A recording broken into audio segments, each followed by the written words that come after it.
સુરતના સચિન વાંઝ બ્રિજ નજીકથી કેમિકલયુક્ત બાયોડીઝલ ભરેલા જથ્થા સાથે ટેન્કર સહિત બેને પોલીસે ઝડપી પાડ્યા હતા. સુરતના સચિન પલસાણા હજીરા હાઈવે ઉપર આવેલા વાંઝ બ્રિજ અને અલ્ફા હોટલના રોડ પરથી સચિન પોલીસે કેમિકલથી બનાવેલું 18,000 લીટર બાયોડીઝલ પકડી પાડ્યું હતું. સચિન પોલીસે સચિન પલસાણા હજીરા હાઈવે વાંઝ બ્રિજ અને અલ્ફા હોટલના વચ્ચે એક ટેન્કરમાં ગેરકાયદેસર રીતે કેમિકલથી બનાવેલા બાયોડીઝલ જેવું ભરતું ઇંધણનું ફ્યુલ લાવીને ઠાલવાઈ રહ્યું હોવાની બાતમી બાદ વોચ ગોઠવી ત્યાં રેડ કરી હતી અને ત્યાંથી કિશોર યાદવ અને અભિષેક પટેલને ઝડપી પાડી મુદ્દામાલ કબજે કર્યો હતો. જી સર, સચિન વિસ્તારમાં બાયોડીઝલનું ટેન્કર ભરેલું પકડવામાં આવ્યું છે. કેવી રીતે પકડવામાં આવ્યું ને શું હતું એની અંદર? સચિન પોલીસ સ્ટેશનમાં તારીખ 15/1/2024ના સાંજના સમયે અમને બાતમી હકીકત મળેલી કે પલસાણા સચિન હાઈવે વાંઝ બ્રિજ પાસે વિકાસ સ્ટીલની સામેના ભાગે એક ટેન્કર બાયોડીઝલ જેવું પ્રવાહી સાથે ભરેલ પડેલ છે. બાતમી હકીકત મળતા અમારા ડિવિઝનના ACP Shri I division R L. Mavani સાહેબનાઓને જાણ કરી અને સ્ટાફના માણસો તથા પંચો સાથે જગ્યા ઉપર રેડ કરતા બાતમીવાળી હકીકતવાળું ટેન્કર અમને મળી આવેલું અને એ ટેન્કર મળી આવતા અમે ત્યાં કાયદેસરની કાર્યવાહી હાથ ધરેલી.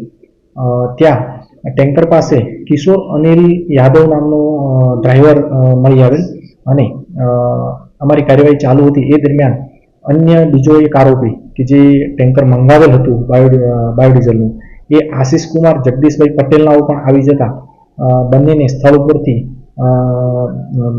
હાજર મળી આવતા તેમને સાથે રાખી અને એફએસએલ અધિકારીને બોલાવી એફએસએલ અધિકારી રૂબરૂમાં જરૂરી સેમ્પલ લેવાની કાર્યવાહી કરી અને સચિન પોલીસ સ્ટેશન ખાતે આ અંગેનો ગુનો દાખલ કરવામાં આવેલો અને ગુનાના કામે બીજા પણ ત્રણ આરોપીના નામ ખુલેલા, જેમાં એક પિયુષભાઈ પટેલ કરીને છે જે આ ટેન્કર મંગાવવા માટે મધ્યસ્થી કરેલી હતી અને બીજા એક આરોપી તરીકે જબલકુમાર કનુભાઈ પટેલનાઓનું નામ છે અને કંપનીના જે સેલવાસ ખાતેથી આવેલાનું જણાઈ આવેલ છે તો ત્યાંથી મોકલનારનું પણ નામ ખોલવામાં આવેલ છે.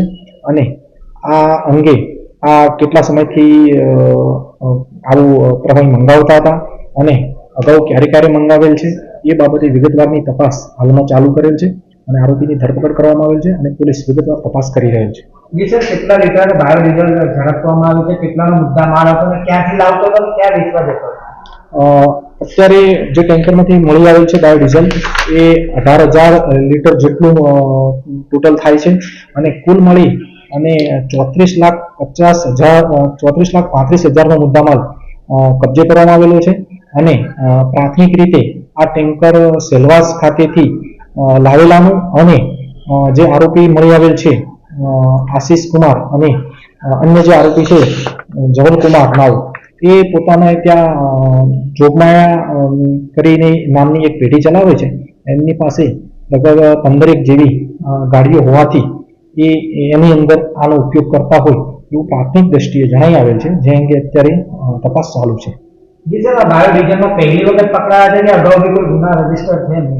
હાલમાં એમનો ગુનાહિત ઇતિહાસ અંગે તપાસ કરવાની હાલમાં કાર્યવાહી ચાલુ છે. એ અંગે પણ તપાસ કરવામાં આવશે કે તેઓ અગાઉ પણ કોઈ ગુનામાં સંડોવાયેલ છે કે કેમ એ અંગેની માહિતી પણ એકઠી કરવામાં આવશે. ટોટલ કેટલા મુદ્દામાલ ટોટલ ટ્રક અને મુદ્દામાલ થઈ અને 34,35,000નો મુદ્દામાલ પોલીસે હાલમાં કબજે કરેલ છે અને સીઝ કરેલ છે અને એના પૃથ્થકરણ માટે એફએસએલમાં સેમ્પલો મોકલવાની તજવીજ હાથ ધરેલ છે.